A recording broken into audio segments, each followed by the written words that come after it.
আসসালামু আলাইকুম এভরিওয়ান, সবাই কেমন আছেন? এরকম গরম ওয়েদারে মাছের ঝোলটা খেতেই কিন্তু বেশ দারুণ লাগে, তাই না? তো আজকে লাঞ্চের জন্য মাছই রেডি করলাম। মাছগুলো তেলের মধ্যে খুব ভালো মতো ভেজে নিচ্ছি, আর আগে তো লবণ আর হলুদ দিয়ে মাখিয়ে রেখেছিলাম। সবগুলো তেল একসাথে ভেজে নিচ্ছি।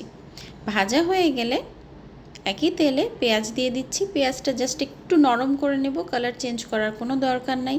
তার মধ্যে দিয়ে দিচ্ছি রসুন বাটা, হলুদের গুঁড়া, মরিচের গুঁড়া আর জিরার গুঁড়া। এটাকে খুব ভালো করে একটু নাড়াচাড়া করে কষিয়ে নেব। তারপরে টমেটো দিয়ে দিচ্ছি, লবণ দিয়ে দিচ্ছি, আবারও কষিয়ে নেব। কষানো হয়ে গেলে পানি দিয়ে দেব। পানিটা ফুটে আসা পর্যন্ত অপেক্ষা করব। যখনই পানিটা ফুটে আসবে আমরা মাছগুলো দিয়ে দিব। মাছটাকে এখন ভালো করে জাল দিয়ে নেব। আর শেষে একটু কাঁচামরিচ দিয়ে দিচ্ছি, ফ্লেভারটা খুব সুন্দর আসবে। কাঁচামরিচটা মাঝখান দিয়ে একটু কেটে দিলাম। এখন জাস্ট সার্ভ করে দেব।